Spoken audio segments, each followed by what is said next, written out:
Hello everyone, places where I like to hang out and relax in the world of all of this chaos and trauma that you see going on, not just over in foreign countries but also in America.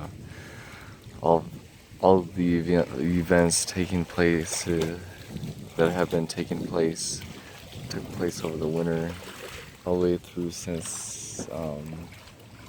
let's just go back to Ferguson. Ever since then, there's been a lot of tension, division, and now there's even more division. It's not good. Groups like Antifa isn't good because then you get the pro-Trump supporters going against each other or going against the Antifa, and all it is to create division in America, because at the end of the day everyone is an American, like whether you like it or not. That's just how it is, unless you're not born here. If you're watching this video and you're not living here, but other than that, yeah, it's wild how the system is able to pin people together with by putting them in groups. It's yeah, you just get them to all fight for a cause and a reason, and some people don't even know what that reason is. That's why it's good to be out at places like this. You don't have to worry about everything that is going on in the world. It's a crazy place out there. Just, yeah, I always like to stay out in the nature and have a good time and go back in and check what's happening in the world.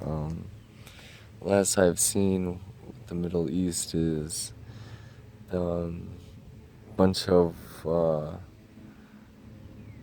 the chemical attacks, second possible chemical attack, which there would be no reason for Assad doing that, because ISIS is diminishing.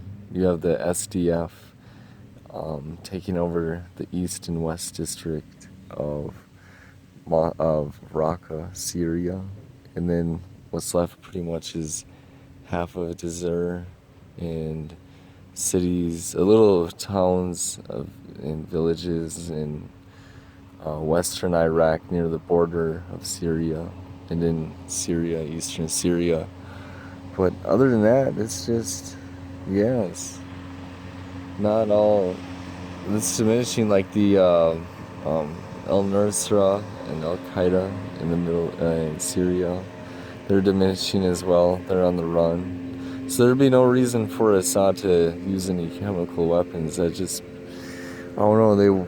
They're hoping there'd be more. The system would be the controllers, Illuminati, whatever you want to call them. They would be thinking that there would have been more aggression with the shoot down of the U.S. coalition, United States coalition, taking down the Syrian jet within the Syrian airspace, which I still don't know why.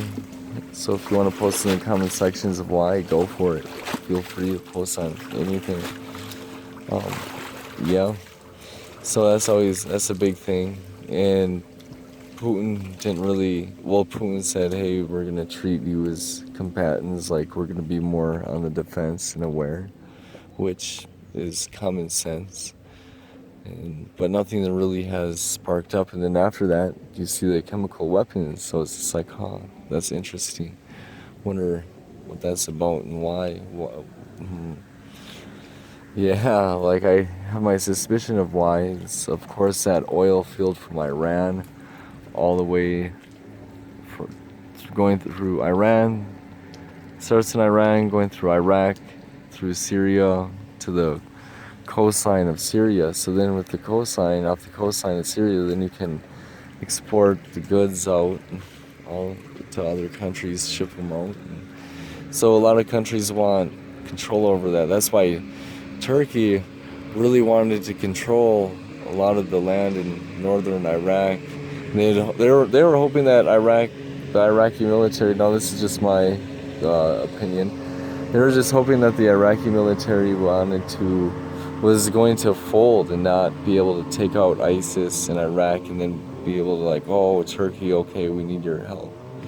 In Turkey, they want Mosul again. They wanted Mosul again for resources like the oil, etc. It's a very rich city on resources. And Turkey is once part of the Ottoman Empire. And yeah, or Turkey and Mosul, yeah, Mosul, Iraq was once a part of the Ottoman Empire. It's interesting. I always like to look at my history. It's wild. I looked at a map of what ISIS wanted to control at one time. This was 2.5 years ago. I wish I had a map in front of me now, but it was Middle East, Northern Africa, up to Spain. They wanted all of that. If you look back before the Crusade happened, the Christian Crusade happened, the Muslims owned a lot of the Middle East, Northern Iraq, and Spain, and into Europe, getting into Europe. So a lot of that is what is happening again. Again, it's different divisions and secular divisions of Islam. It's not just all Islam. You have Sunni, Shia, Wahhabism. There's a lot of different sects, and I personally can't go into what secular division wants what or believes exactly what in the Quran exactly. And as you all know, if you've watched previous videos, I read the Bible verse by verse, chapter by chapter. But I'm always willing to read in anybody else's views on life. It's always good, because at the end of the day, it's what we need to do: communicate, stay peaceful, humble, and not be mad at each other because we believe, oh, we might go here, go there, this or that, da da da. But anyways, I'm gonna wrap this up. Just want to let you all know this is where I like to meditate, take my time, relax. People are out on their jet skis and pontoons. Yeah, but everyone have a great summer.